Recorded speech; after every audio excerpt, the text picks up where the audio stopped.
Nilagay ko lang si Sophie sa espasyo. Sa kamay ng mandirigma sa katapusan ng mundo, bigla na lang mailumabas na isang pakete ng pang-stop ng pagdurugo. Pagkatapos, naglagay ako ng mga merienda sa espasyo. Sa susunod na sandali, hawak ng mandirigma ang biskwit pero hindi makakain. Habang tinitingnan ang mga bagay sa espasyo na madalas nawawala. Sa wakas, napansin ko na may hindi tama. At sa buhay sa katapusan ng mundo, napansin din ng mandirigma na ang kanyang bagong gising na kakayahan ay tila kumonekta sa espasyo ng iba. Hindi ko rin alam kung paano ako nakapasok sa espasyo mo. Pero matagal na akong hindi kumakain. Kaya kinuha ko ang mga bagay mo para kumain. Ang boses ng lalaki ay umuukit sa espasyo. Nagbigay ito sa akin ng kaunting simpatya. Gutom ka ba at kumakain dahil sa pera? Akala ko pareho lang kami na nahihirapan sa buhay. Hindi ko akalain na parang may narinig silang nakakatawang bagay. Para sa akin, ang pera ay ang pinakawalang silbi. Basta't makapagbigay ka sa akin ng pagkain. Maaari akong makahanap ng napakaraming ginto at pilak para sa iyo. Totoo ba, ayos lang iyon? Anong pagkain ang gusto mo? Kanin, malaspesi na hotpot, o inihaw na manok? Mga pagkain ito. Wala siyang tiyak dito sa mundong ito ng katapusan. Mula nang dumating ang katapusan ng mundo, maraming hayop at halaman ang nagbago. Hindi lang hindi ito makakain. Kumain pa at maaari pang maging mga nahawaan. Unahin ang agarang pangangailangan. Gusto kong uminom ng tubig.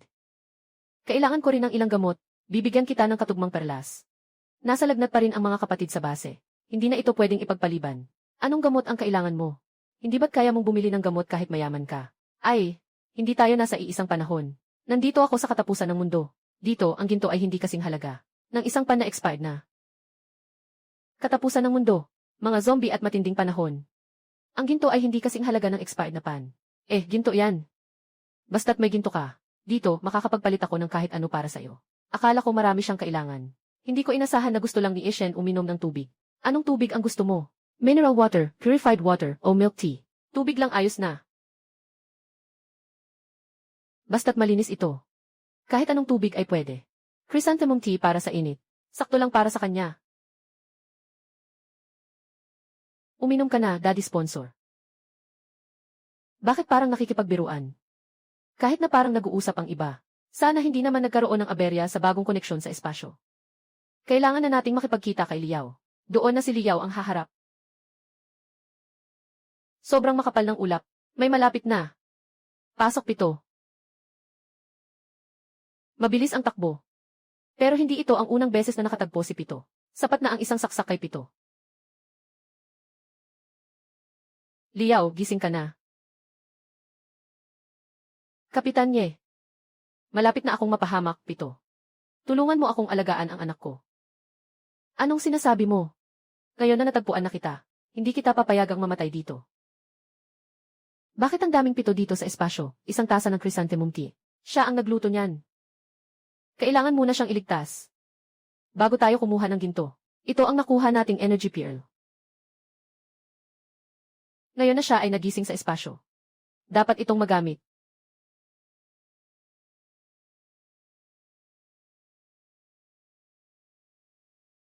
Uminom ka ng tubig.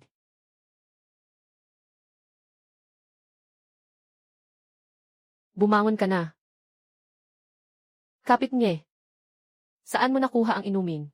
Huwag mo na munang alalahanin yan. Pagkatapos nitong kumain, may pagkain pa rin. Hindi kailanman nagloko si Etim sa akin. Basta may makain. Handa kong isugal ang buhay ko mula ngayon.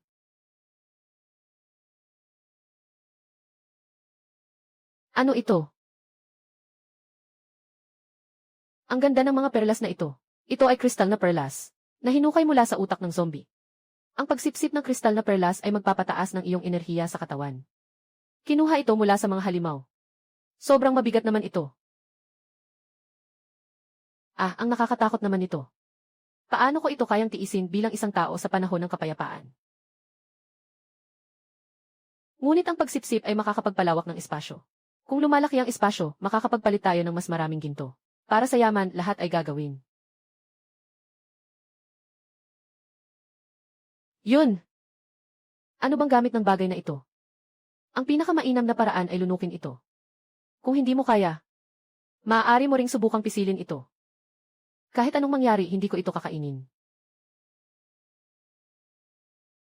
Napaka-komportable ng pakiramdam. Bakit parang lumalaki ang espasyo? Mukhang hindi sapat ang isang kristal na perlas para sa kanya. Siguradong kulang ang enerhiya.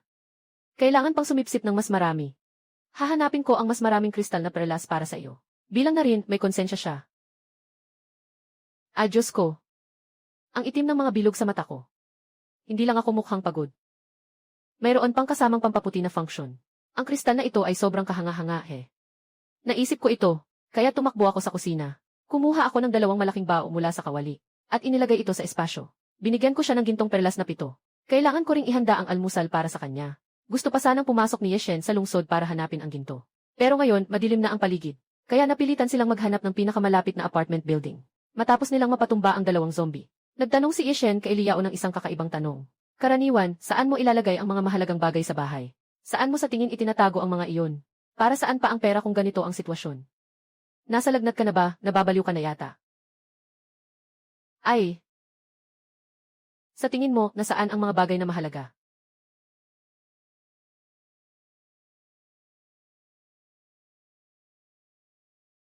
Saan nanggaling ang meat bun na to? Binili ko to gamit ang ginintuang perlas. Saan mo binili? Gusto ko rin bumili. Amoy na amoy ang masarap na meat bun. Agad kumilos si Liao. Dati ay iniiwasan lang ang mga bagay na ito. Ngayon, nagsimula na siyang maghalungkat. Ang nahanap lang niya ay isang kahon ng alahas. Bigay ni Kuya. Pwede bang ipalit sa isang meat bun? Halos mamatay na ako sa pagkagutom. Si Yeshen ay mukhang ayaw din magbigay. Kumuha ulit ng isang meat bun. Amoy ang aroma ng meat bun. Namumula ang mga mata ni Liao sa kasabikan. Ngunit naisip ang bata sa base, na kumakain pa ng bulok na pagkain, at ang kanyang asawang kumakagat sa balat ng kahoy. Ibinalik niya ang meat bun sa backpack. Kumain ka na. Kailangan lang nating makahanap ng ginto o mga bagay na mahalaga. Para makuha ang mga pagkain ito. Hanapin na, bilisan mo. Bukas ay pupunta tayo sa pamilihan, at kukunin ang lahat ng mga tindahan ng ginto. Kakain tayo, magkakaroon tayo ng pagkain. At mayroon pang maanghang na hotpot, inihaw na pato at masarap na kanin. Isipin mo ang magandang tunog na iyon. Nagmamadali si Yeshen at umagos ang kanyang laway. Huwag ka nang magsalita, gusto ko nang lumabas at maghanap ng ginto. Pero sino ang mag-aalala kung may pagkain? Madilim na sa labas. Mataas ang aktibidad ng mga nahawaan. Kahit kaunting ingay, maaaring madetect. Kung lalabas ka ngayon, tiyak na mamatay ka. Tumingin si Yeshen sa kanya na walang masabi. Nang marinig niya na sinabi ito, si Liao ay pinigilan din ang kanyang pananabik. Samantala sa kabilang panig, tumingin ako sa karagdagang kahon ng alahas sa espasyo. Talagang may ginto sa loob, at lahat ay nasa 4 o 50 gramo. Naisip ko na walang pag-aalinlangan. Diretso akong pumunta sa pinakamalaking tindahan ng ginto sa bayan. Kasabay ng tunog ng pagdating ng 30,000 pesos. Bumilis ang tibok ng puso ko sa kaba. Pero hindi ko nakakalimutan ang pinakamahalaga. Dali-daling pumunta sa supermarket bumili ng instant noodles, self-heating pot, at compressed biscuits. Pumunta rin sa butika bumili ng ilang gamot. Pagkatapos, humanap ng isang ligtas na lugar. Ilalagay ko ang mga ito sa loob ng espasyo. Matapos ang lahat ng ito, pumunta sa pinakamalaking mall sa bayan. Bumili ng isang smartphone para sa mga magulang. At mga damit, sapatos at iba pa. Nang makauwi na ako. Malapit na sa 4:00 ng hapon. Nakita akong may dalang maraming bag. Agad na kinuha ito ng nanay ko. Yang Xiarong. Saan ka punta? Bakit ang dami mong binili? Ito ang smartphone na binili ko mula sa bayan. Isa para sa akin, isa para sa tatay. At pati na rin ang mga damit at sapatos. Subukan na ninyo. Mahal ba ang mga smartphoning ito? Agad na ibinaba ng tatay ko ang mga kagamitan. At pagkatapos ay pinunasan ang kanyang mga kamay. Sa nayon, ang mga matatanda na gumagamit ng smartphone ay karaniwang mga matagumpay na tao. May mga maliliit na tao na nakasuot ng magaan na damit na sumasayaw. Kahit siya ay lumalapit din upang manood. Dahan-dahan niyang binuksan ang pakete. Hindi pa niya alam kung paano ito gamitin. Hindi pwede, pupunta ako sa kapitbahay na si Sanjayang Uu para magtanong. Siya lang ang marunong sa baryo natin. Nakikita ko ang likod ng tatay ko. Parang walang masabi. Nandito lang siya mismo. Pwede ko bang turuan siya? Haha, ang tanga mong bata. Hindi naman na hindi marunong ang tatay mo. Nandyan siya para ipagmalaki kay Sanjayang Uu. Tumingin ako sa bagong damit na binili ko nang walang magawa. Pero hindi pa niya nasusubukan ang damit niya. Hayaan mong bumalik ang tatay mo at doon na lang subukan. Rongrong, pakisabihan mo akong pakainin ang mga manok. Aalis na ako para subukan ang bagong damit. Sabi ng nanay ko habang papasok siya sa kwarto. Naiwan akong mag-isa para pakainin ang mga manok. Tinitingnan ko ang ilang mga sisiw sa ilalim ng aking mga paa. Lahat ng mga iyon ay maliwanag na pera. Kapag lumaki na sila, ibebenta ko kayo para sa ginto. Bumibili ako ng mga bagay para sa mga magulang ko. Nakalabas ito kay Jen. Siya sa labas, kakatapos lang niyang bumalik mula sa bahay ng kanyang panganay. Nakarinig siya mula sa mga kapitbahay, na bumalik na ang kanyang apo, at may dala pang maraming bagay. Kaya nagmadali siyang dumating. Pagdating niya, nakita niya ang nanay ko na nakapagbihis na. Ang suot na ito ay talagang maganda. At ang mga sapatos ay napakakomportable. Naka-flat shoes siya na binili mula sa umaga, na nagkakahalaga ng 10 piso. Siyempre, hindi ito maihahambing sa mga bagay mula sa mall. Napabuntong hininga ang matanda. Nagpakita siya ng presensya sa harap ng dalawa. Paano ka pa makakapagtrabaho na ganyan ang suot? Ito ang binili ko para sa nanay ko. Kung anong gusto niyang isuot, iyon ang isuot niya. Tumingin sa damit ni Inang Sia. Talagang nasaktan ang matanda. Mukhang hindi mura ang damit na ito. Bumili pa ng 7 na buong set. Ang pinakamahalaga ay isang bahagi para sa kanya. Narinig kong bumili ka ng smartphone para sa nanay mo. Ang nanay mo, hindi naman nakapag-aral. Hindi marunong bumasa ng marami. Mas mabuti pang ibigay mo sa pamangkin mo na nasa high school. Kailangan niya iyon. Wala akong pakialam sa kanyang high school. Gusto niyang papabiliin ang tiyuhin ko sa kanya. Ito ang mga bagay na ibinigay ko sa nanay ko. Walang sinuman ang pwedeng humingi nito. Ginagawa ko rin ito para sa ikabubuti ninyo. Paglipas ng ilang taon, ikakasal ka na. Sa panahong iyon, sa bahay na ito, wala nang taong makakapagpasya. Paglipas ng ilang taon, ako ba ay patay na? Hindi ako magpapakumbaba sa sagot ko. Itong matandang babae ay hindi kailanman nagustuhan ang nanay ko mula pa noong bata pa kami. Ngayon, nakikita ang mga bagay na ito, lalo lang akong nasasaktan. Habang nag-aaway ang dalawa, tumunog ang cellphone ko. Tawag ito mula sa naghatid ng mga gamit. Nanay, dumating na ang mga damit na binili ko para sa lola at lolo. Pumunta ka mamaya para kunin ito. Sige, okay lang. Pupunta ako ngayon para dalhin ito sa lola at lolo mo. Siguradong magiging sobrang saya nila pag nakita ito. Hahaha. Tinitingnan ng matanda ang walang laman na bakuran. Parang lahat ay may regalo. Siya lang ang wala. Pasensya na, lola. Natatakot akong sabihin mo na nag-aaksaya ako ng pera. Kaya hindi na kita bibigyan. Galit na galit ang mukha ng matanda. Hindi naman siya natatakot sa pag-aaksaya ng pera. Kundi natatakot lang na gumastos ng sarili niyang pera. Samantala, sa loob ng silid ni Yemo, tinitingnan ni Ishen ang iba't ibang pagkain na inihanda ko. Nagmumura ang labi niya at di mapigilan. Agad niyang kinuha mula sa espasyo ang isang pritong manok. Si Liao ay lalo pang at hindi mapigilan ang panginginig. Mula nang mangyari ang apokalipsis, lahat ng hayop ay nagkaroon ng 7 pagbabago. Kabilang na ang mga manok. Naging mga nakakainis na bagay na may nana sa buong katawan. Huwag na lang sabihin pang ihawin at kainin. Kahit sa pagtingin, gusto nang sumuka. Sa harap ng masarap na amoy ng inihaw na manok, hindi nagmamadali ang dalawa. Kundi maingat na tinikman. Dahan-dahang tinikman ang sarap ng manok. May mga ganitong pagkakataon pa sa hinaharap, di ba? Siyempre, kailangan lang nating makahanap ng mga bagay na mahalaga para makapagpalit. Kaya lang, mukhang medyo maliit ang espasyo. Gusto kong magpalitan ng maraming supply. Para mapakain ang lahat ng tao sa base. Kailangan natin ng mas maraming crystal core. Sige, sa akin na lang ang mga misyon sa pagpatay ng zombie. Sumagot si Liao nang walang pag-aalinlangan. Bagamat mahirap si Jinzu, mas mabuti na ito kaysa sa pagkain. Si Liao ay nagpa siya ng may katiyakan sa huli. Kakasikat lang ng araw. Naglakad ang dalawa patungo sa lungsod. Hindi sila naglakas loob na lumapit ng masyado. Kailangan nilang alisin ang mga zombie sa daan. Kahit nakaramihan sa mga zombie ay walang ginto sa loob. Masaya pa rin silang nag-i-dissect. Ngunit ang hindi inaasahan ay, kahit na nalinis na ang mga kalye sa magkabilang panig, 2 gintong perlas lang ang nahanap. Ipinapasok ni Yeshen ang 2 gintong perlas sa espasyo. At doon niya natagpuan ang isang maliit na kwaderno na iniwan ko. Nakasulat dito na kung may mga nobela, aklat o mga sining. Kailangan ko ang mga iyon. Saan ba may tindahan ng libro sa paligid na ito? Punta tayo roon at tingnan. Tindahan ng libro. Di ba pupunta tayo sa ginto? Si Liao ngayon ay puro pera ang iniisip. Hindi masyadong pinaliwanag ni Ishen sa kanya. Sabi lang niya, sundan mo ako. At saka sila nagsimula na gamit ang tangdao. Si Liao ay napilitan na lang sumunod ng maayos. Sino ba ang kalaban? Malaking tao yon, di ba? Pero kaya pa rin kumita ng sapat para sa sarili. Matapos kunin ang mga librong kailangan ko. Pumunta ang dalawa sa ilang tindahan ng alahas. Parang puno na ang mga dala. Nagpa siya si Ishen na bumalik sa base. Ilalabas muna ang mga bagay sa espasyo. Nang magising ako kinabukasan, nakakita ako ng maraming magagandang alahas. At mayroon pang mga libro na hinanap ni Ishen para sa anak. Tinitingnan ko ang mga nobela at comics sa espasyo. Bumukas ako ng computer. At nagrehistro ako bilang isang manunulat ng nobela. Ang daming salita, nakakapagod mag-type.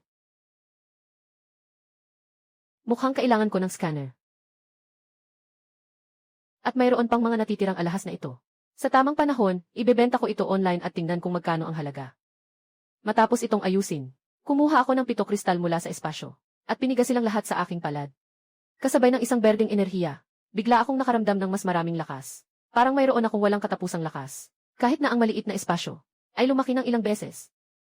Mukhang oras na para isakatuparan ang susunod na hakbang, plano 7. Kakakain ko lang ng almusal. Sumakay na ako ng S-bike papunta sa Bukirin. Sa ngayon, ang tatay ko ay nagdadala ng gamot sa bukirin. Nakatingin sa mga gulay sa bukirin na may malungkot na mukha. Ngayon, may greenhouse na tayo. Kahit anong gusto mong kainin, maaari mong itanim kahit sa off-season. At higit sa lahat, maganda ang ani nitong mga nakaraang taon. Ang kanilang mga in-season na produkto ay hindi na mabenta sa magandang presyo. Nang makita akong papalapit, agad na nagkunwari si Jixi ang naseryoso. Bakit ka nandito? Bumalik ka na, hindi mo ito kailangan tulungan. Sabi ko na. Bumalik ako para tulungan kang magtanim. At saka, hintayin mong lumaki ang mga ito. Ibebenta pa kita. Nang marinig nilang kaya kong ibenta si Rong, biglang nawala ang pag-aalala sa mukha ng tatay ko. Kaya mong ibenta si Rong? Siyempre, kung hindi, bakit pa ako bumalik? May malaki akong kliyente dito. Nagbigay na siya ng paunang bayad. Naghihintay na lang siyang mahinog si Rong sa atin. Naisip ni Xiaji na. Ang anak na babae ay bibili na naman ng cellphone. At bibili na naman ng damit. Marahil ay talagang nakatanggap na ng deposito. Ayos lang iyon. Nag-aalala ako tungkol sa mga gulay natin. Na hindi mabenta sa bayan. Tinitingnan ko ang mga kamatis sa lupa. Tinatayang lahat ng dahon ay hinog na. Sa panahon ng dahon, ibebenta na sa Ishen. Maaaring ituring na isang malaking kliyente ito, hindi ba? Tatay, magpahinga ka muna. Ako na ang magpapahid ng pestisidyo. Pagkatapos, kinuha niya ang malaking timba ng gamot. Ang bigat nitong bagay, hindi ba? Hindi mo kayang buhatin ang maliit mong katawan. Ang tubig dito ay umaabot ng ilang kilo. Ngunit hindi pa siya natatapos magsalita. Nakita niyang walang kahirap-hirap kong binuhat ang malaking tangke ng gamot. Mabilis akong naglakad papunta sa bukirin para mag-spray ng gamot. Sa paglalakad, para akong maihangin sa ilalim ng mga paa. Bakit ang batang ito ay sobrang lakas? Akala ni Jixi ang na hindi kayang tiisin ng kanyang anak ang ganitong hirap. Ngunit hindi niya inasahan na magiging madali para dito ang trabaho. Yung dati ay isang buong umaga lang ang kailangan para mag-inject. Ngunit isang iglap lang ay natapos na ito, 7 na. At hindi pa naman talaga nagsusumigaw ng pawis. Maingat na pinunasan ni Jixi ang kanyang noo. Pagkatapos kong tapusin ang pag-inject sa mga gamot sa lupa, tumingin ako pabalik at pinadala ang 75,000 yuan sa aking ama. Tatay, tandaan mong tanggapin ang perang ibibigay ko. Huwag na nating ipa-deliver ang mga gulay natin sa labas Kinuha ko na lahat. Bakit ang dami mong ibinibigay? Hindi naman kailangan ng ganun kadami. Ang kamatis ay 30 centavos bawat kilo. Sa syudad, 80 centavos lang. At itong repolyo. Ang presyo sa pagbili ay 1.20 centavos lang. Malinaw na hindi naniniwala ang tatay ko sa sinasabi ko. Pinipilit niyang ibenta ang kanyang mga ari-arian. Kahit 2,000-3,000 na ay ayos na. May ilan pang umaabot ng 1,000 o 2,000. Pero habang tinitingnan niya ang notification ng bank transfer, wala siyang masabi. Kulang pa rin ang mga kamatis. Nung narinig ko na sinabi ng tatay ko na mababa ang presyo ng gulay, at mabilis ang panahon ng pagtatanim, muling na naman akong naisipan ang repolyo. Hintayin nating mahinog ang mga kamatis ni Fanchayan. Saka tayo mag-umpisa magtanim ng repolyo. Yung repolyo, hindi pwede yun. Ngayon, hindi pa tumataas ang presyo ng gulay. Hintayin natin hanggang Nobyembre. Ngayon, ang pagtatanim ng repolyo ay walang kwenta. Anak, huwag kang mag-alala. Nakipag-usap na ako sa kliyente. Ang in-order ng kliyente ay repolyo. May problema ba sa isip ng kliyenteng ito? Pumasok ang 2,000 yuan sa alipay. May dumating na 2,000 ulit. Sa isang sandali, umabot na ng 7,000 yuan. Kasing halaga na ito ng kita niya sa loob ng 6 na buwan. Ayos. CJ, bibili na ako ng mga buto ng repolyo. Dapat umusbong ang repolyo sa paligid ng bahay natin. Pagbalik ko sa bahay, binigay ng tatay ko lahat ng perang ito sa nanay ko. Siya na lang ang nag-iwan ng kaunting pera para sa mga buto. Bakit ang dami namang pera nito? Nagtatago ka na naman ng pera sa sarili mo. Wala akong ganong kakayahan. Ito ay ibinigay ng ating anak na babae. Yung mga kamatis na hindi mabenta. Naibenta lahat ni Rongrong. At pati yung repolyo para sa susunod na buwan. Na-preorder na rin lahat. Mas lalo pang natuwa ang tatay ko. Sumakay siya ng bisikleta para bumili ng mga buto. At hindi rin ako nag-aksaya ng oras. Pumunta ako sa bayan para tingnan. May mga bodega na angkop para sa mga supply. Samantala, sa gitna ng apokalipsis, kakatapos lang bumalik ni sa base. May isang lalaki na lumapit sa kanya. Bumalik na kayo.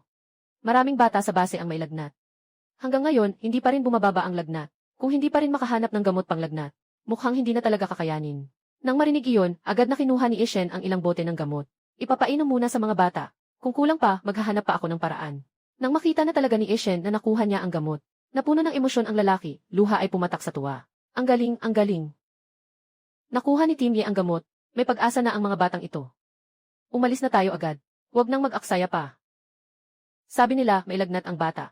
Agad na pumasok si Liao sa kwarto. Naupo roon ang isang babae na maputla ang kulay ng mukha. Siya ang asawa ni Liao. Nasaan ang bata, kumusta na ang bata? Yumakap ang babae sa bata. 2 taon pa lang siya. Ngunit mukhang may sakit. Sobrang payat na nakakaawa. Sa harap nila ay may maliit na kawali, na may isang itim na bagay sa loob. Iyan ay mga dahon na inani mula sa puno. Ang bagay na ito ay nakakalason. Mabuti na lang kung kaunti lang ang kinakain ng mga matatanda. Ngunit kung ang mga bata ang kakain ito, maaaring magdulot ito ng panganib sa buhay. Kaya ang batang nakayakap sa kanya, ay hindi kumain ng 2 araw na. Tumingin si Liao kay Ishen na parang humihingi ng tulong. Agad na kumuha si Ishen ng pagkain mula sa espasyo. Mayroon ding gatas na soya. Pwede itong inumin ng bata. Nakita ng babae ang gatas na soya. Bigla siyang nagniningning ang mga mata. Dodo, huwag matulog. May dala ang tatay mo na pagkain para sa iyo. Hawak ni Liao ang walang laman na bote ng inumin. Magbuhos ng mineral na tubig. Ihanda ang gatas na soya para sa bata. Nanginginig ang kamay ni Tian Rui sa sobrang saya. Maingat na pinapakain ang bata. Ngunit nakakagulat. Ang batang tila walang lakas ay nakain ng isang upuan ang higit sa kalahating bote. Huwag hayaan ang bata na uminom ng sobra. Kung matagal kang nagutom, kumain ka ng paunti-unti. Nakita ni Yishen na okay ang mga bata, kaya nag-iwan siya ng ilang pakete ng instant noodles. Pagkatapos ay pumunta sa mga batang may sakit. Pero ang hindi niya inaasahan ay, kakalayo lang niya nang umalis. Si Liao ay agad na napansin ng mga tao sa paligid. Walang ibang dahilan. Lahat sila ay naakit sa amoy ng instant noodles. Ang mga nag-aalab na tingin ng mga tao ay sabay-sabay na nakatutok sa kawali ng instant noodles. Kahit na may isang tao na sumubok agawin ito, hindi maiiwasang sumugod ang iba. Ngunit dahil sa takot sa kapangyarihan ni Ishen, lahat sila ay nananatili sa kanilang mga pwesto at hindi makalapit. At si Ishen ang kanilang kinatatakutan. Nasa ilalim ng pangangalaga ng mga bata ang kampo. Sila ay mga ulila na walang mga magulang. Nakatagpo lamang ng tulong kay Ishen sa kanilang kawalang pag-asa. Shenji! Hindi kayang kumain ng mga bata ang mga dahon. Sabi ni Wang Qiang na may pulang mga mata. May lason ang mga dahon sa katapusan ng mundo. Karamihan sa mga sundalong ito ay nag-evolve na. Kaya pa niyang tiisin kahit kakain na. Pero karaniwang tao, di maiwasang magkakaroon ng problema sa katawan. Higit pa dyan, yung mga batang ito. Sa hindi inaasahan, biglang kumaway si Ishen. At biglang lumabas ang maraming bagay. Sa isang iglap, napalingon si Wang Qiang. Ito, malinis na pagkain lahat ito. Isang grupo ang nakakita ng pagkain. Lahat ay puno ng pagnanasa. Sa susunod, maghahanap kayo ng ginto para sa akin. Ibabahagi ko sa inyo ang pagkain. Kahit hindi alam ng lahat kung anong silbi ng ginto. Pero nang marinig nilang may pagkain, lahat ay pumayag ng sabay-sabay. Kapag halos nakain na nila ang pagkain, si Yishen ay naghanap ng ilang magagaling na tao. At nagkasundo na pumasok sa bayan kinabukasan. Samantala, sa loob ng bayan, kakatapos ko lang bumalik mula sa bukirin. Nang mapansin kong naubos ang pagkain sa espasyo. Ngunit may nadagdag na ilang alahas na ginto at pila. Naisip ko na kulang sa tubig at pagkain si Ishen. Kaya't muli akong pumunta sa bayan ng hapon. Bilhin ang lahat ng manto at xiaobing sa maliit na tindahan. Pagkatapos, pumunta sa 7 na tindahan ng alahas. Ay benta ang mga alahas na iyon. Kahit na medyo mas mura kaysa sa huli. Pero nakakuha pa rin ng higit sa 720,000. Matapos ang mga ito, pumunta ako sa palengke. Habang bumibili ng mga gulay, sabay-sabay na alamin ang presyo ng mga gulay. Ang naisip ko ay, talagang mura ang mga lokal na gulay. Ang pinakamahal ay 2 piso at 50 sentimos kada kilo. Hindi katulad sa Shanghai. Kapag umorder ka ng takeout, nagkakahalaga ng 20 o 30 piso. Hanggang sa talagang mapuno ang espasyo. Dito lang ako nakaramdam ng kapanatagan. Ngayon, sa katapusan ng mundo, hating gabi na. Naghihintay na si Ishen na magising. Malay mo kung gaano siya kasaya.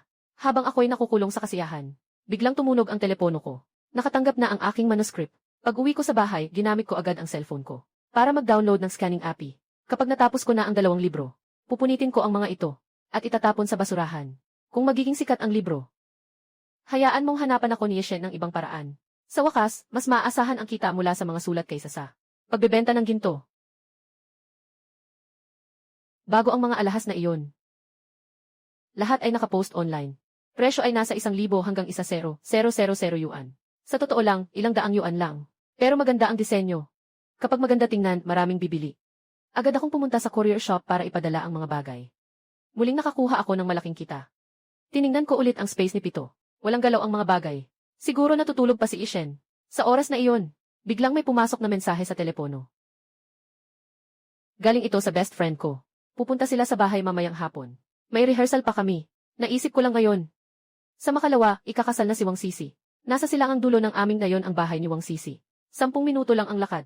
Tinitingnan ko ang epi ng nobela sa cellphone. Hindi ko akalain na 100,000 salita lang. Ay umakyat na sa 2 pwesto ng bagong aklat. Mukhang magiging sikat ito. Habang nagbabasa ako ng mga bagong komento, may biglang narinig na hindi makapaniwalang boses sa unahan. Wrong. Hindi ko akalaing ikaw nga pala ito. Halos hindi kita nakilala. Hindi ba ito si Wang Sisi Ming? Si Wang Sisi ang nagsalita niyan. Sa kanyang alaala, bukod sa maganda ang boses ko, may iba pang katangian ang ilang mga stock. Kaya ako lang ang inimbitahan bilang abay. Pero itong batang babae sa harap, hindi lang maganda, mas lalo pang gumanda. At ang kanyang aura ay parang isang sikat na dalagang bayan. Wang Sisi, binabati kita. Alam kong sumikat ang nobela ko. Kaya masaya ang pakiramdam ko. Maliwanag na hindi niya napansin na kumikilos ang mukha ng isa. Pumasok ka na. May isa pang abay mamaya. Si Likui mula sa ating nayon. Likui. Sa aking alaala. Isa siyang maliit na mataba. Dahil bukas ay ikakasal. Nakapag-ayos na ang buong bahay. Sa paligid, mga lolo at lola ng isang maliit na baryo. Kilala-kilala nila lahat. Si Rongrong na nga ang dumating. Matagal na rin tayong hindi nagkita. Talagang pumuti ang itsura niya. Ha ha ha. Nang marinig ni Wang Sisi ang salitang iyon, mukha siyang mas masama. Talagang gusto lang niyang makahanap ng dalawang kasama. Ngunit nang makita ang napakaganda kong itsura, dapat pala ay nagbayad na lang ako ng tao. Agad niya akong hinila sa tabi. Pasensya na, Rongrong. Sapat na ang tao. Hindi mo na kailangang maging bridesmaid. Nang marinig ko ito, naisip ko na magandang balita ito. Agad akong nagtaas ng paa at gustong lumabas. Ngunit hindi ko inaasahan na may mga tao palang nag-uusap tungkol sa kalakaran ngayong taon. Sinasabi nilang hindi mabenta ang mga kamote ngayong taon. Walang gustong bumili. Kahit sa syudad, hindi ito mabenta sa magandang presyo. Nang marinig ko ito, bigla akong nagkaisip. Naisip ko na kulang ang pagkain sa lugar ni Ishen. Magandang bagay itong kamote. Hindi lang nakakabusog, mura pa. Diretso na akong bumili lahat. Ipapadala ko lahat kay Ishen. Ate Wang, magkano ang presyo ng kamote niyo? Mga 3 mo ang tanim ko siguro. Kasi maganda ang benta noong nakaraang taon. Kaya ngayong taon, tanim ko na lahat ito. Sino nang mag-aakala na magiging ganito na ang 7? Hindi lang ang presyo mula noong nakaraang taon na 60 sentimos kada kilo, naging 30 sentimos na. Ngayon, pati yung mga nag-aani ay nag-aatubili na rin. Yung matandang babae, sa inyo pong kamote, kukunin ko lahat ng 7. Sa oras na yon, timbangin mo kung ilang kilo. Magbabayad tayo ng sabay. Nang marinig mo ang sinabi ko, akala ni tita na nagkamali siya ng narinig. Iyan ay 2 ektaryang kamote. Dapat ay may ilang libong kilo iyon. Rongrong, wag mo akong lokohin. Yung sa ating kalye sa pagawaan. Napakalaking negosyo nito. Tita, kung hindi ka naniniwala, magbibigay ako sa iyo ng 500 bilang deposito. Kung hindi ito matatanggap sa oras, wag nang ibalik ang perang ito. Tumingin sa abiso ng pagpasok ng pera sa cellphone. Dito lang nawala ang pagdududa ni Tita. May 2 kaming ektarya ng patatas. Kukunin mo ba? At mayroon pa kaming. Ang mga tanim namin sa bahay ay mga kamote. Nakita kong naibenta na ng bahay ni Chaer ang kanilang mga kamote. Sumunod na rin ang iba sa pagbebenta. Ginoong Xing, makikipag-ugnayan ako muli. Kung kailangan, hahanapin ko kayo. Nais ko sanang makakuha ng higit sa 1,000 kilo ng kamote. Napaka-aktibo ng mga taga-baryo. Naiwan si Wang Sisi sa tabi. Iniisip na hindi na kailangang maging abay bukas. Kaya hindi na kailangang dumalo sa kasal. Diretso na akong tatanggap ng 7,200 pesos. Si Wang Sisi ay talagang akalaing maganda ako. At ang dami pang kaibigan. Medyo hindi ako komportable sa loob. Pero ngayon na nakikita kong nagbibigay siya ng ganitong kalaking pera, hindi na ako gaanong nalulungkot. Hindi lang siya masigasig na nakikipag-usap sa akin. Kundi gusto pa talaga akong pakainin dito. Nang umuwi ako ng hapon, naghihintay ang mga magulang ko sa bakuran. Rongrong, narinig ko na binili mo ang 3 ektarya ng patatas ni Bu Ernyang. At ang 2 ektarya ng patatas ng pamilya Sun. Lahat ay binili mo na. May kaibigan ako sa Mudu. Bumalik ako ngayon para tulungan siyang mag-ani. Mayroon siyang farm doon. Nakatuon ito sa pagkuha ng mga ganitong bagay. At pagkatapos ay ibinibenta ito sa lungsod. Yung ilang ektarya ng mga kamatis sa bahay, naani ko na rin. At lahat ng repolyo na itinanim ng tatay ko, naani ko na. Hahaha, talagang ikaw ang swerte ng pamilya natin. Nakakatipid ito ng maraming oras. Kung hindi, kailangan pa nilang magdala ng maaga sa bayan para ibenta. Ako na ang bahala dito. Diretso na akong mag-uwi, makakatipid na ako ng ilang biyahe. Papa, kapag nakuha mo na, dalhin mo na lang dito. Sa warehouse sa bayan, ayos na. May address na ako dyan. Hintayin na lang natin ang tamang panahon. Bibili na lang ako ng traktora. Sobrang nakakapagod ang magtanim. Ayos lang. Hahaha. Alam ko na walang ibang paraan kundi ang ipadala ang anak kong babae sa kolehiyo. Matapos kong ipaalam sa kanilang dalawa, masaya akong umakyat sa 2 palapag. Ngunit ang cellphone ko ay patuloy na tumatawag. Lahat ay para sa akin, mga boto ng rekomendasyon at mga komento. Mukhang sumabog ang nobela sa 7. Habang tinitingnan ang mga pagkain sa espasyo na naubos, agad akong pumasok sa espasyo at sinabi kay Ishen. Kailangan ko ang lahat ng nobela mula sa huling tindahan ng libro. Samantala sa loob ng apokalipsis, kakagising lang ni Ishen at napansin niyang puno ng pagkain ang espasyo. At isa sa mga ito ay espesyal na para sa kanya. Iyan ay isang inihaw na karne na may kanin. At nagdagdag pa ng 7 coke. Si Ishen ay labis na masaya sa kanyang puso. Ngunit sobrang dami ng tao sa base. Kahit na bumili ng 7 na maraming manto at xiaobing, hindi pa rin maabot ang isang bahagi bawat isa. Ngunit hindi na nila kailangang kumain ng nakakalaso na maasim na balat ng puno. Lahat sila ay sobrang excited. Leo, baka bukas pa dumating ang gatas mo. Walang anuman, may ilang pakete pa ng soy milk na sapat na. Si Wang Qiang at ang iba ay kumakagat ng steamed bun. Masaya sila sa loob. Tapos nakita nila si Ishen na kumakain ng grilled meat rice bowl. Bakit may karni ka pa? Biglang lumapit si Liao. Ang bango. Mukhang masarap ang inumin na ito. Teka, pagkain ko to. Si Isheng ay nagkukunwaring kalmado. Ngunit sa loob-loob niya ay masaya siya. Siyempre, ito ang espesyal na pag-aalaga na ibinigay ko sa kanya. Mamaya, gagawan ko rin kayo ng kaunti para matikman. Iniisip ni Ishen. Unahin muna ang problema ng pagkain ng lahat, bago mag-isip ng paraan para magtayo ng pader. Para magkaroon ng ligtas na tirahan ang mga tao. Hindi tulad ngayon na nakatira pa sa mga sirang silong. 4 na tao ang kumain at agad na kumuha ng armas papuntang bayan. Lahat ay masigasig na lumaban sa mga zombie. Dahil ito ang kauna-unahang pagkakataon sa mga nakaraang taon na nakakain ng mabusog. Si Liao ay isang saksak lang ang kailangan para tapusin ang isang zombie. Kumuha ng isang kristal na nukleo mula sa loob. May tindahan ng ginto sa kaye. Sina Wang Qiang at Zhang Liang ay parehong naguguluhan. Anong silbi ng isang bundok ng ginto? Ngunit naisip nila ang tungkol sa mga bagay na mahalaga na sinabi ni Ishen. Naintindihan din ng dalawa. 4 na tao ang mabilis na pumunta sa tindahan ng ginto. Kinuha ang iba't ibang alahas at jade bracelet mula sa loob. Lahat ay naipon sa espasyo. Naalala ko ang nobelang sinabi ko. Pumunta si Ishen sa tindahan ng libro. Matapos ayusin ang mga bagay na ito, hindi sila nagmadaling umalis, kundi nagpatuloy sa pagpatay ng mga zombie sa paligid, hanggang makahanap ng 15 kristal. Doon lamang tahimik silang umatras. Kakatapos lang bumalik sa silong ng depensa, nahadlangan si Ishen ng isang matandang babae. Akala niya ay humihingi ito ng pagkain. Ngunit hindi niya inasahan na aalisin nito ang isang jade na pulseras. Ito ang kanyang isinusuot sa buong buhay niya. Ito ay para kay Yang. Maaari mo bang hanapan ng gamot ang aking apo bukas? Tinanggap ni Ishen ang jade na pulseras. Mukhang maganda ang kalidad. Pero sa panahon natin, mas mahalaga pa rin ang isang kagat lang ng pagkain.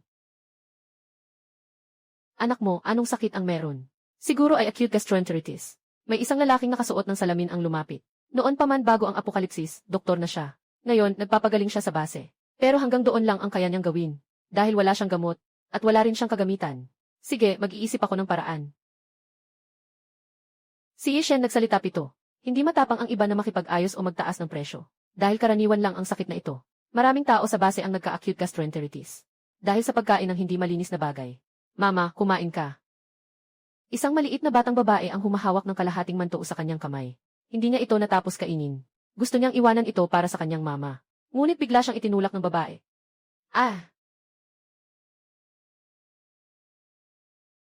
Sinabi ng babae nang may galit. Ang babaeng ito ay may masamang mukha. Bungo ng mata. Malinaw na dahil sa sobrang pagkain ng mga nakalalasong bagay. Inay, huwag kang aalis. Ibibigay ko sa'yo lahat ng ito. Ang hiling ko lang ay mabuhay ka. Ang 4 na taong gulang na batang babae ay umiiyak ng buong puso. Ngunit may isang tao na nakikiramay. Dahil sanay na ang lahat sa ganitong sitwasyon. Okay pa ang kanilang base. Sabi nila, nagsimula na ang ibang base na kumain ng kapwa nila. Pumasok si Ie sa espasyo. Nakita niyang hindi pa nailipat ang mga nakatambak na bagay. Naisip ang kanilang sitwasyon. Kailangan na lang niyang iwanan ang isang papel. Pagdating ng kinabukasan, maaga akong nagising. Kamakailan lang ay pakiramdam ko ay sobrang gising at maganda. Siguro dahil sa pera. At saka pagkatapos kong ma-absorb ang crystal beads, marami akong pagbabago sa katawan. Pagising ko, unang tiningnan ang cellphone ko. Mga paalala para sa pag-update ng 79 panandang pandagdag. Bago pumasok sa espasyo. Yung mga kumikislap na alahas na ginto ay sobrang kinang na nakakasilaw sa mata ko. Gintong kwintas, gintong pulseras. At iba't ibang perlas at onyx. Parang naubos na ang buong tindahan. Agad na natagpuan ang papel na iniwan ni Ishen. Malinaw at matatag ang pagkakasulat. Nakasulat dito ang mga bagay na kailangan sa katapusan ng mundo. Mantu at Xiaobing. At mga gamot. Mga gamot para sa tiyan at bituka. Kailangan talagang bumili. Ang daming puting pera. At yung mga magagandang kwintas at pulseras. Na ayaw kong ibenta. Pero kailangan munang ayusin ang mga alahas na ito. Kumuha ako ng 2 malaking kahon mula sa ilalim ng kama. At inilagay ang lahat ng alahas sa loob nito. Marami ring nakalagay sa aparador. Kailangan munang linisin ang espasyo. Para makapaglagay si Ishen ng mga bagay. Kinuha ko ang mga gintong pulseras. At inilagay sa backpack. Naghahanda akong ibenta ito sa bayan ngayon. Kung hindi, pupunta ako sa lungsod. Basta't hindi pwedeng ibenta sa parehong tindahan ng ginto. Matapos kong isipin ito ng mabuti, pumili ako ng ilang tindahan ng ginto. Bawat tindahan ay nagbebenta ng 100 gramo.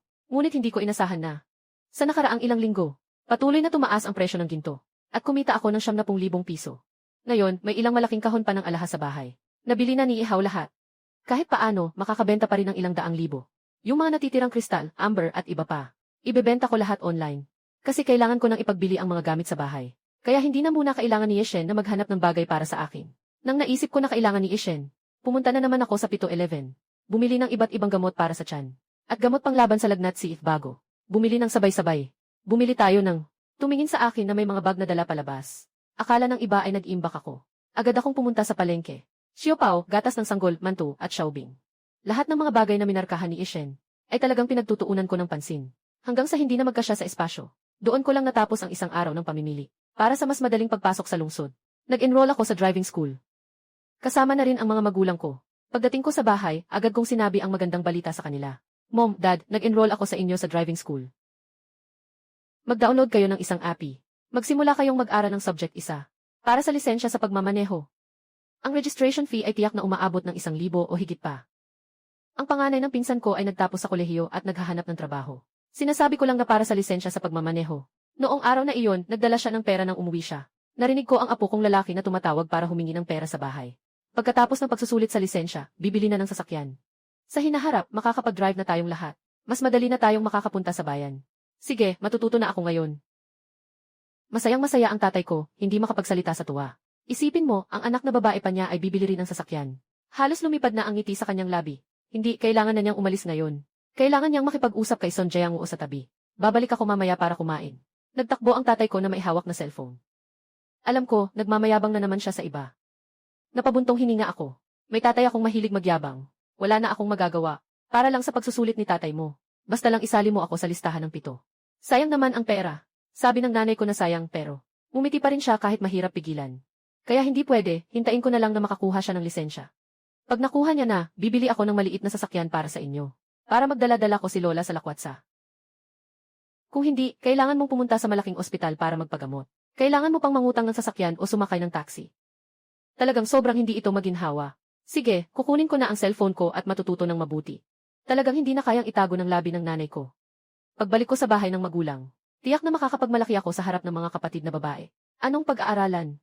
Gaano na ba katanda? Kailangan pa bang kumuha ng lisensya sa pagmamaneho? Hindi na nakatiis ang matanda. Nag-aral ang anak ng panganay para sa apo. Naghirap siya sa gastos para sa lisensya. Ngunit ngayon, itong apo na ito ay nag-enroll para sa tatay ko. Kailangan pa ring i-enroll ang nanay ko para sa lisensya. Ito ay aabot ng 6,000 pesos. Naisip ko ito. Tumingin sa akin ang matanda. Nais sanang sabihin na nag-aaksaya ako. Ngunit nasagot ko siya agad. Lola, bukas, dapat ay pupunta ka na sa tiyuhin ko, di ba? Kung hindi, ihahatid kita bukas. Nang marinig ito ng matanda, punta ka sa bahay ng tiyo ko. Biglang magpapangit ang mukha niya. Marami ang anak ni Xia Jicheng. Kakaunti na ang tirahan nila. Dagdag pa ang matandang ito. Hindi tulad dito. Kaya niyang makatira sa malaking kwarto. At isa lang akong nag-iisang anak na babae. Walang nag-aalaga sa kanya para sa pera. Si Xia Jicheng, ang panganay sa pamilya, ay bagong graduate. Maliit lang ang sweldo niya. Lalo na't may ilang mga kapatid pa siyang dapat alagaan. Lahat sila ay nangangailangan ng pera. Isang matandang babae mula sa nayon siya. Kahit na paborito niya ang panganay, hindi siya kasing komportable ng bahay ng pangalawang anak. Kaya nang marinig kong ibabalik ko siya, hindi maiiwasang mag-alala. Hindi ko pa kayang manatili ng 2 araw pa. Kaya nga, hindi ba't halos 1 buwan na ito? Natatakot akong mahirapan kang maglakad. Kaya naisip kong samahan ka. Pagkatapos ng hatian ng lupa sa nayon, kailangan ng mag-alaga sa matatanda. Noong una, nagkasundo silang 2.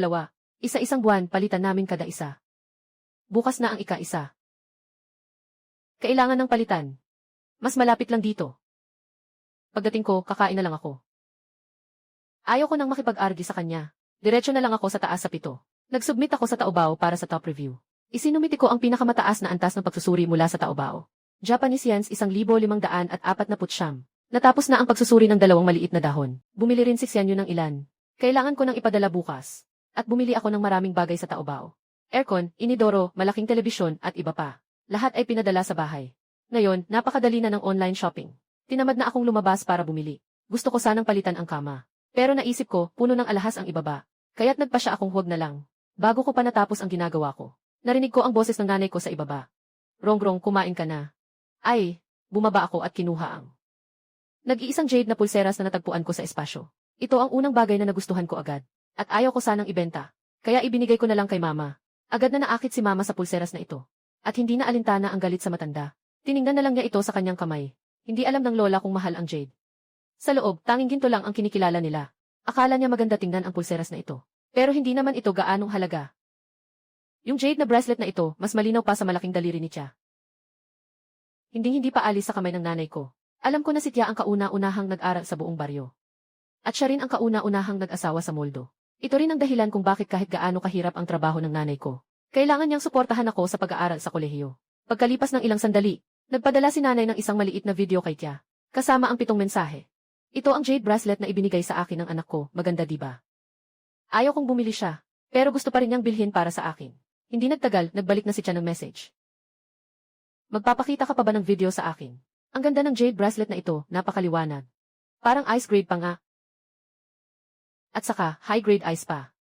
Nakita ng nanay ko na nagpadala si ate ng message. Tapos tiningnan niya ulit itong napakaliwanag na bracelet. Rongrong, magkano mo binili ang bracelet na yan? Saan ko naman malalaman kung magkano? Lahat ng ito ay mula sa isang ibang espasyo, libreng bili. Sabi ko lang ng basta, isang numero lang. Mga ilang daang piso siguro. Kahit na hindi rin mura itong bracelet na ito. Pero kung para sa ginto, ano ba yun? Pero kung para sa ginto, wala na itong kwenta. Nakalahing na rin ang nanay ko, nakahinga ng maluwag. Sabi ng tita mo na dadalhin tayo sa Magic City next month. Magkakasal na ang pinsan mo. Naisip ko na kailangan kong bumalik sa Magic City. Nakatiklop ang kilay ko. Medyo nahirapan ako nang umalis ako. Pero matagal ang biyahe papunta roon. Mura rin ang tiket ng tren. Kailangan pa ring magbayad ng ilang daan bawat isa. Halatang nag-aalangan ang nanay ko. Agad kong nakita si Yang May na sinabing sagot ang lahat ng tiket. At pinapayagan pang isama ang lola at lolo. Saktong may sakit ang lola, magandang pagkakataon na makahanap ng doktor sa Magic City. Sige, matagal na kayong hindi nakikita ng mga kapatid mo. Mayroon akong mga gawain sa bahay. Alam kong nag-aalala siya sa bahay. Huwag mag-alala, hindi na kailangang ibenta ang mga gulay sa lungsod. Pagdating ng panahon, magtatanim na lang ako ng repolyo. Sa mga nakaraang taon, kaya ko nang ayusin ito mag-isa. Nang marinig ito ng tatay ko, naging mapula ang mga mata ng nanay ko. Talagang nagmamalasakit pa rin ang asawa niya sa kanya. Sige, susunod na buwan, sasama si Rongrong sa akin. Ayokong malungkot ang nanay ko. Pwede lang akong tumango ng basta-basta. Pero nasa Magic City tayo. Dito isang kainan lang, umaabot na sa 100,000. Kailangan nating pumunta doon. Hindi pwedeng laging umaasa lang kay Tia. Kaya kailangan kong kumita ng mas marami. Kakatapos lang namin kumain. At ibebenta ko yung mga binili ko kahapon sa Shiyu. Nakapag-empake na ako ng mga bagay at naipadala na. Pagkatapos, sinimulan kong balikan ang mga libro. Sa wakas, nahanap ko ang ika-7 aklat. Mayroon din akong ibang mga nobela. Mukhang interesante ang mga ito. Sinama ko na rin ang mga ito sa pag-scan. Naisip ko ang mga kristal sa espasyo. Kaya't nag-absorb ako ng higit sa 10 piraso. Natapos na ang pagsipsip na ito. Talagang lumaki na naman ang espasyo. At mas naging pino ang balat. Habang humahanga ako sa kahangahangang kristal, lumapit ang tatay ko. Sa loob ng 2 araw, maaari nang anihin ang mga kamatis. Gusto niyang tanungin kung saan ito ipapadala. Akala ko kailangan pang maghatid gamit ang tricycle ng ilang beses. Hindi na kailangang umupa ng truck sa oras na iyon. Narinig ko na may ganitong magandang balita. Masayang-masaya ang tatay ko. Ako rin ay natutuwa. Basta't mabuhay lang si Ishen ng maayos. May sapat akong kita. May mga tao nang kukuha ng mga gulay sa baryo. Malapit na ang hapon. Lahat ng mga padala ko ay naantala na. Ang mga malalaking padala ay dinadala sa pintuan. Kailangan ko na lang lumabas para magdala. Ano ba ang mga binili ko? Lahat ng mga kapitbahay ay lumapit. Kasama na rito ang kaibigan ng tatay ko na si Son Jae-woo. Ito ang binili kong aircon. Malapit na ang tag-init. Mag-install ng ilaw sa bahay ng mga magulang ko. Mag-i-install din ako sa kwarto ko. At masyadong maliit ang refrigerator namin. Kaya bumili ulit ako ng isa. Bumili din ako ng telebisyon na 80-inch. Para mas komportable kayo nanood. Habang nagsasalita ako, mas dumarami pa. Pero si Summer at si Summer's parents ay nakikitang nag-aalala. Mom at Dad. Ngayon may pera na ako. Magsasaya tayo mula ngayon. Ang pagtrabaho para kumita ay para gastusin, di ba? O sige, anak, magiging masunurin kami sa inyo. Tanggapin natin ito ng masaya. Ang tatay ko ay puno ng saya. Hindi siya kailanman matipid. Pero ano ba talaga ang kakayahan niya? Ngayon, ang anak kong babae ay may magandang kinabukasan. Sobrang saya niya, hindi na niya mapigilan. Ginoo, antayin mo na lang na ma-install ang bagong CE namin. Punta ka sa bahay namin para manood ng Z. Ganito kalaki ang CE namin. Kahit gaano kalayo ang tingin, kitang-kita mo pa rin. Malakas ang boses ng tatay ko. Malinaw na narinig ng mga kapitbahay sa paligid. Hindi maganda ang mukha ni Son Jae-woo. Ngunit kailangan pa ring magmukhang maayos. CJ, titingnan ko kung gaano kalaki ang telebisyon niyo sa oras na iyon. Mayroon ding 2 anak na lalaki si Son Jae-woo. Isang anak na babae. Matagal nang kasal ang anak na babae. Noong una, hindi niya tinatago ang sinasabi niya. Ako lang ang babae ng tatay ko. Sa huli, mapapahiya rin siya. Ngayon, nang bumalik ang anak niya. Bumili pa ng cellphone. At pinalitan ang mga appliances sa bahay. Maliwanag na naiinggit ako. Ganyang kalaking luggage. Gaw, tulungan mo naman akong mag-angat ng mga gamit. Babaing kita ng alak mamaya. Napailing si Giant Go sa tuwa. Sino ba namang interesado sa inuman niya? Mamaya uwi siya para tawagan ang anak niya. Pag-usapan niya ng maayos ang tungkol dito. Gusto ko sanang tumulong. Pero hinarang ako ng tatay ko. Ang bigat niyan, hindi ko kayang buhatin, tutulungan kita. Ganyan, halika na, sama ka na. Kahit na ayaw ni Son Jae-woo. Pero pumunta pa rin siya para tumulong buhatin. Ang aircon, tuwing tag-init, nakakatipid ba ng kuryente kung palaging nakabukas? Talagang panggastos lang yan. Mainit, magpalamig na lang gamit ang fan, hindi ba? Yung matandang babae sa tabi, galit na galit at naglalakad na parang galit na galit. Walang anuman, Lola. Pagdating sa bahay, magbukas ka na lang ng bentilador. Bumili lang ako ng 2 aircon. Hindi ko na lang ikakabit sa kwarto mo. Nang marinig ito, nagmukhang maputla ang Lola sa galit. Isang unit lang ang sapat para sa atin. Ang isa ay ibibigay ko sa bahay ng tiyuhin mo. Nang pumunta ako kay Jea, malamig din. Hindi ko akalain na biglang lumamig ang mukha ng nanay ko. Ang anak kong babae ay gumagastos para sa mga magulang. Ano ba ang nangyari sa ibinigay kong regalo sa tiyuhin? Gusto pang magsalita ng matanda. Ngunit natabunan ito ng boses ng kapitbahay. Siya, talagang napakapalad mo. Ang anak na babae mo ay matagumpay. Siya ay talagang may magandang anak na babae. Nakita ng ilang mga kapitbahay sa paligid. Ang malaking kahon at maliit na kahon sa bahay. At ang napakalaking telebisyon. Lahat sila ay nagsimulang mainggit. Ang ganitong kalaking delivery truck na pumasok.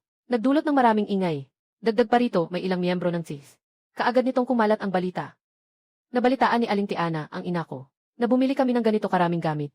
Nagsimula nang mag-isip ng masama si Anye. Ipapasa natin ang maliit naming anak na lalaki. Kay Ihaw hanggang sa mag-asawa si Rongrong. Yung lupaing pang-agrikultura at bahay na nasa lupa ay sa atin. Pero kailangan pa rin nating hintayin na mapili ni Rongrong ang kanyang asawa. Hindi siya masaya ngayon. Pareho silang mga estudyanteng nagtapos ng kolehiyo sa hirap. Nakita na akong bumalik. Bumibili na naman ng cellphone. At nagpapalit ng mga appliances. Pero ang panganay niya, tumatawag lang para humingi ng pera. Anong klaseng malaking lungsod, mataas ang gastos at mahal ang renta. Wala akong biniling kahit ano para sa kanila. At ang tatay ko na kanilang pinagsiselosan, ay kasalukuyang nagbubukas ng kahon. Ang laki talaga ng telebisyong ito. Yung maliit na sirang telebisyon at refrigerator natin. Kailangan ng ibenta bukas. Nakakabawas ng espasyo sa bahay. Nang marinig ito, medyo nahirapan ang nanay ko sa simula. Pero tumagal lang iyon hanggang sa susunod na araw. Kaya't kinuha na ang luma at sirang telebisyon. At ang maingay na refrigerator. Lahat ay kinuha ng mga nag-aani ng basura. Samantala, sa gitna ng apokalipsis, natanggap ni Ishen ang aking mga supply. Ibinato niya ang gatas na pulbos kay Liao. Bigyan niya ng ilang supot ang anak niya para inumin. Yung natira, ibigay sa mga batang mas bata. Sandali, may isa pang bagay. Sabihin sa iba sa base. Kami lang ang bahala sa pagkain nila ng 7 araw. Pagkatapos ng 7 araw, maliban sa mga bata, lahat ay kailangang palitan ng mga bagay na may halaga. Ngunit hindi inaasahan na. Ang mga tao ay hindi lamang tumutol, kundi nagalak pa. Dahil kahit walang pagkain dito, maraming mahahalagang bagay sa paligid. Ito ay nangangahulugan na makakakuha sila ng mas maraming supply. Agad na naayos ng 4 na tao ang mga bagay-bagay. Si Wang Qiang at Zhang Liang ang nag-anunsyo ng bagay na ito. Si Liao ay bumalik upang ibalik ang gatas sa bahay. Bago umalis, kumuha pa ng 7 na meatbone. At nang malaman ni Tian Rui ang balitang ito, ang kanyang boses ay hindi na napigilan at nanginginig. Li A. Naalala mo pa ba ang bahay ko? Siyempre, naaalala ko. Si Tian Rui ay isang mayamang dalaga bago ang katapusan ng mundo. Anak babae ng pinakamayaman sa Jiangsheng. May isang safe box sa basement ng bahay namin. Maraming ginto ang nasa loob. Bawat isang pink na diamante ay pang-auction na. Nang marinig ni Liao ito, naintriga rin siya. Hindi lang dahil sa dami ng yaman, kundi dahil ang villa ay nasa probinsya. Kaya halos walang mga zombie. Sasama ako, tatawagin ko si agad. Kailangan maging maayos ang lahat.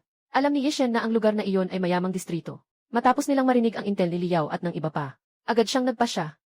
Linisin ang lugar na iyon, magpapalit tayo. Huwag kayong mag-alala, kahit na nakatira pa sila sa mga kubo ngayon. Pero kapag dumating ang matinding lamig, maraming tao ang hindi makakayanan ito. Ngunit ngayon, iba na. Ngayon, mayroon na silang pagkain. May lakas na sila. Hindi na kailangang maghintay ng walang kabuluhan. At saka, nandyan pa si Ishen bilang leader. CJ.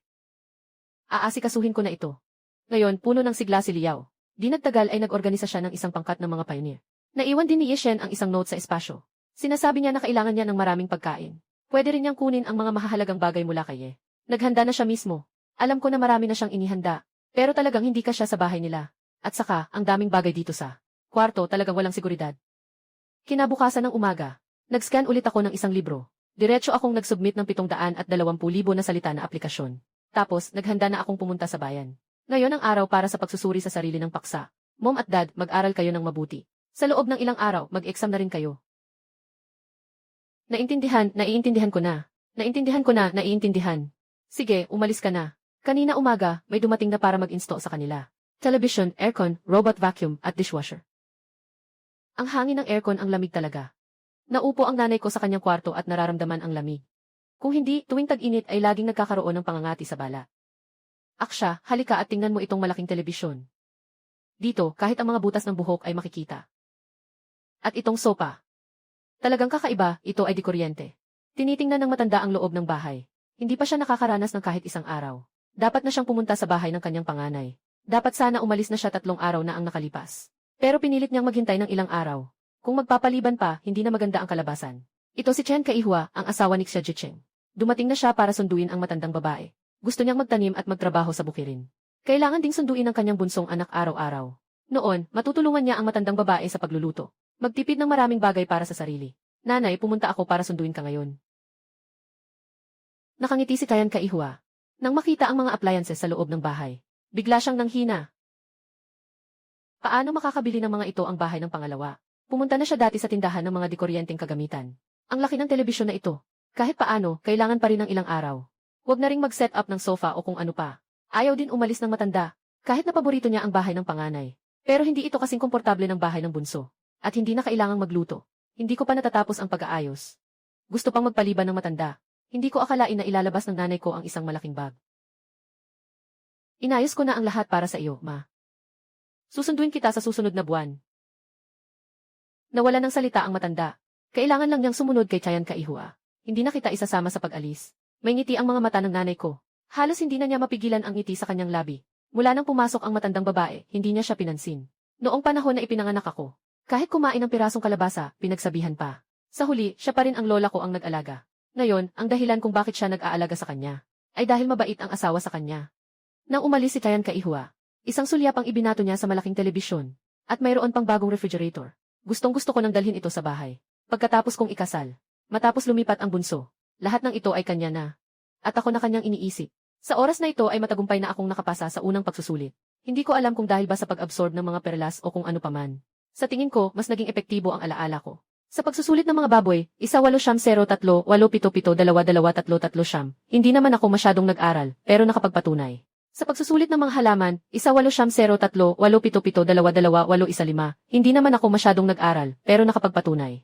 Sa pagsusulit ng mga kagamitan, nakapasa ako sa unang bahagi. Nakapasok ako sa unang bahagi. Sa pagsusulit ng mga kagamitan, nakapasok ako sa unang bahagi. Kaya ako ay nag-aral. Kumain ako ng tanghalian sa bayan. Nakabili rin ako ng maraming bao, manto, at mga pancake. Sabi ni Ishen na ang mga bagay na ito ay nakakabusog. Kaya pwede nang bumili ng marami. Bumili ako ng mahigit 7,500. Naghati-hati pa ako sa ilang tindahan para makabili. Matapos ang mga ito, sumakay ako ng taxi. Papunta sa restaurant na sinabi ni Wang Sisi. Habang nasa banyo ako, bigla akong nakarinig ng usapan sa labas. Narinig kong darating si Xuli ngayon. Sinabihan ko na si Rongrong. Si Xuli ay kasintahan ng kapatid ng asawa ko. Inaasahan kong darating din siya ngayon. Mukhang magkakaroon tayo ng nakakatawang eksena. Dati, si Rongrong ay lihim na may gusto kay Xuli. Nagbigay pa siya ng liham ng pag-ibig sa kanya. Diretso siyang tinanggihan sa harap ng maraming tao.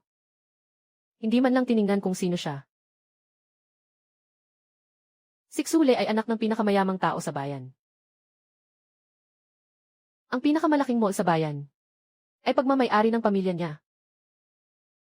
At siya pa ang school heartthrob namin. Pero si Rongrong, isang probinsyanang simpleng estudyante. Nangahas pang magpahayag ng damdamin kay Xuli. Nakarinig na sinisiraan ako ni Bujaya. Medyo nagkunot ang noo ni Wang Sisi. Sa wakas, ako ang kanyang inanyayahan. Kung alam ko lang na darating si Xuli, hindi na sana ako inanyayahan. Kahit sa banyo, nakakunot ang aking noo. Isa na namang melodramang kwento. Noong una, tumanggap ako ng pabor. Para lang matulungan sa pagpapadala ng liham ng pag-ibig. Pero hindi man lang binasa ni Xuli ang liham. Diretso niya akong tinanggihan. At sa dami ng nakakita, akala nila ako ang nagmahal. Dahil sa nangyaring ito, doon ko nalaman, hindi lahat ng pera ay pwedeng kitain. Nang umalis na ang dalawa, saka ako lumabas mula sa banyo. Sana makaalis na ako sa embarrassing na sitwasyon na ito. Pero nung lumabas na ako, nabunggo ko si Wang Sisi ng biglaan. Dahil magkamag-anak sila sa probinsya. Gusto sana niyang paalalahanan ako. Ngunit lumapit ang kanyang asawa. Ito ay kaibigan ni Sisi, pakiusap, pumasok ka. Congratulations. Nagsasalita ako ng mga magagalang na salita. Nagdala pa ako ng regalo para kay Wang Sisi. Ito ay isang mamahaling Dior lipstick. Tumingin ang huli sa regalo, ngunit hindi na makapagsalita sa saya. Sobrang magalang ni Rongrong. Halika, umupo ka dito. May dalawang mesa sa pagbalik, nasa isang malaking silid lang. Hinila ako ni Wang Sisi sa mesa ng mga kaibigan. Isang lalaki ang tumingin sa akin habang lumalapit. May hindi maipaliwanag na paghanga sa kanyang mga mata. Sino na namang magandang babae ito, Sisi? Bakit hindi niyo pa kami ipakikilala? Ito si Rongrong. Hindi na niya maalala. Kasama namin siya sa isang klase noong high school. Huwag na nating sabihin na siya. Kahit siya mismo, noong una, hindi rin niya nakilala. Rongrong. Puno ng pagkamangha ang mukha ni Zhang Chao. Hindi makapagsalita si Iye. Nasa 2 taon ako ng mataas na paaralan. Kaya marami ang nakakakilala sa akin. Ngunit bukod sa pag-aaral, wala nang ibang kahanga-hanga. Umiti ako at bumati kay Zhang Chao. Magaling ako sa pag-aaral. Hindi rin nagkukulang ang alaala ni Ju. Lalo na pagkatapos niyang makuha ang 7 na gintong perlas. Ako nga. Halika, umupo ka na. Ito ang matalinong estudyante ng klase namin. Nakaabot siya ng higit 600 sa pagsusulit sa kolehiyo. Masiglang ipinakilala ni Zhang Chao sa lahat. Sikaping sumilip ng kaunti sa likod. Nais kong maging maganda kapag pumuti na ako. Pero ano naman ang nangyari kay Xing? Bumalik pa rin siya sa pagsasaka. Sabi ni Son Jiajia na may paghamak. Kasing katulad niya ako. Noong una, pareho kaming nasa top 3 ng klase. Magkasama kaming nakapasok sa kolehiyo. Pero kahit na nagsusumikap ang mga magulang ko, para mapaaral ang kanilang anak hanggang grade 7, hindi sang-ayon ang pamilya niya. Sa kanilang pagtrato sa lalaki at babae, pinapayagan lang siyang mag-aral ng isang teknikal na paaralan. At magtrabaho na agad. Kaya sobra siyang naiinggit. Palagi niya akong tinitingnan ng masama. Maraming tao sa klase ang nakakaalam tungkol sa kanilang alitan. Kasama na sina Wang Sisi at Zhang Chao. Agad na humarap ang dalawa para makipag-ayos. Pinayuhan ni Wang Sisi si Son Jiajia na huwag gumawa ng gulo. Si Zhang Chao naman ay hinila ako sa isang tabi. Ngunit habang nagdadagdag kami ng WeChat, nang makita niyang inilabas ko ang bagong iPhone 17, nagtaka si Zhang Chao sandali. Karamihan sa mga nakatira sa bayan, ayaw kong bumili ng ganitong telepono. Kasi 3 buwang sahod ko yun eh. Si Son Jiajia ay hindi na interesado. Akala niya, lahat na nakabalik sa syudad ay gustong magpasikat. Baka pa nga utang pa yun. Pero si Zhang Chao ay sobrang palakaibigan. Tinanong pa niya kung ano ang plano ko pagbalik sa syudad. Naisip ko sandali, pumili pa rin na sabihin sa kanila ang katotohanan. At mag-ani ng mga gulay at iba pa. Nang marinig ni Liqui ang sinabi ko, bigla siyang naliwanagan. Narinig ko mula sa mga tao sa ating baryo. Na marami kang inani mula sa kanila. May 3 ektarya rin kaming taniman ng patatas. Makakaani ka pa ba? Kunin mo. Sumagot ako ng napakatapat. At marami ang tao sa Yesheng. Ang kulang lang ay pagkain. Ganito na lang, magdagdag tayo ng WeChat. Magpapadala ako sa iyo ng deposito. Kaya't nagpadala ako ng 500 yuan. Tumingin si Liqui sa record ng WeChat na transaksyon. Nakangiti si Ye sa kanyang mukha. Masaya ang lahat sa mesa. Tanging si Son Jiajia ang wala. Ngunit nang makita si Xuli na pumasok, agad siyang bumati ng masigla. Lalo na nang hindi makilala ni Xuli ako. Muli siyang naging mapanlait. Hu Xiao, hindi mo ba ako kilala? Si Rongrong ito, hahaha. Noong una pa lang, nagsulat pa nga ako ng love letter sa'yo. At ikaw pa ang direktang nagsira nito. Binastos mo pa ang mukha mo. Akala ni Son Jiajia na ikakahiyang sabihin ko ito. Pero hindi ko inisip yon, tumayo pa nga ako ng buong katapangan. Yung love letter noon ay isinulat ni Wang Jing mula sa klase natin para sa'yo. Binayaran ko siya ng 20 yuan, kuha ko 7 yuan. Pagkasabi niya, naging tahimik ang paligid. Dahil lahat sila ay kinausap ni Wang Jing. Naisip nilang sa huli ay makararating ito sa akin. Si Son Jiajia ay may nais pang sabihin. Ngunit dinala siya ni Wang Sisi palabas. Pagkatapos ay naging maayos ang lahat. Nagtatawanan ang lahat habang umiinom. Matapos ang salu-salo ng pasasalamat, inilayo ni Zhang Wen si Wang Sisi sa grupo. Anong nangyari sa kaibigan mo? Akala niya magbibigay ang kabilang panig ng sagot. Pero nag-shake si Wang Sisi ng ulo. Hindi ko rin alam. Hindi naman siya ganyan dati. Sino ang mag-aakala na kapag nakatagpo si Rongrong, ganito na siya? Siguro ay nakita niya na masaya si Rongrong. Kaya naiinggit siya. Ganito pala ang nangyayari. Kaya dapat hindi ka na makipag-ugnayan sa kanya. Sa tingin ko, okay naman yung kaibigan niyang si Xiarong. May koneksyon pa sa pag-aani. Si Zhang Wen ay nagtatrabaho sa pamahalaan ng bayan. Kamakailan lang palaging may iniisip ang mga nakatataas. Pahusayin ang mga channel ng benta ng mga produktong agrikultura. Isang ideya lang ang pumasok sa isip ko, 2 araw na ang nakalipas. Dito ko nakatagpo ng isang eksperto. At kahit mga gulay ay tiningnan niya, diretso na siyang nagbigay ng deposito. Mukhang siya ay isang tao na madaling makipag-usap. Nang makauwi ako, lampas na ng 2:00 ng madaling araw. Balak kong tanungin ang aking sponsor kung ano ang kailangan bukas. Sa ngayon, si Ishen ay nagdadala ng ilang mga tagapag-evolve sa mayayamang lugar para linisin ang mga zombie. At narinig ko ang matamis kong boses. Bumili ako ng maraming kamote at patatas. Sa loob ng ilang araw, anihin ko at ibibigay sa iyo. Yan ay magandang bagay. Bukas, patuloy kong bibilhan ka ng manto.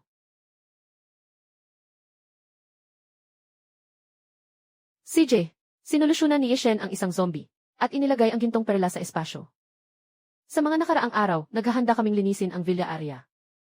Kailangan ng maraming pagkain at tubig. May ilang kahon pa ako ng mga gintong bar, diamante, at iba pa. Hindi ko alam kung kailan mo kailangan. Narinig ko ang salitang ito. Mas mahirap pang pigilin ang bibig kaysa sa gehi. Ngunit habang tinitingnan ang sarili niyang maliit na kwarto, wala namang mapaglagyan. Sabi ng impulsive na tao. Pagkatapos ng ilang araw, bigyan mo ako ng isang batch ng mga diamante. Pupunta ako sa Pito Magic City sa ilang araw. Kahit gaano pa kahalaga ang ibenta, hindi ito kapansin-pansin. Paglabas ko mula sa espasyo, agad akong natulog.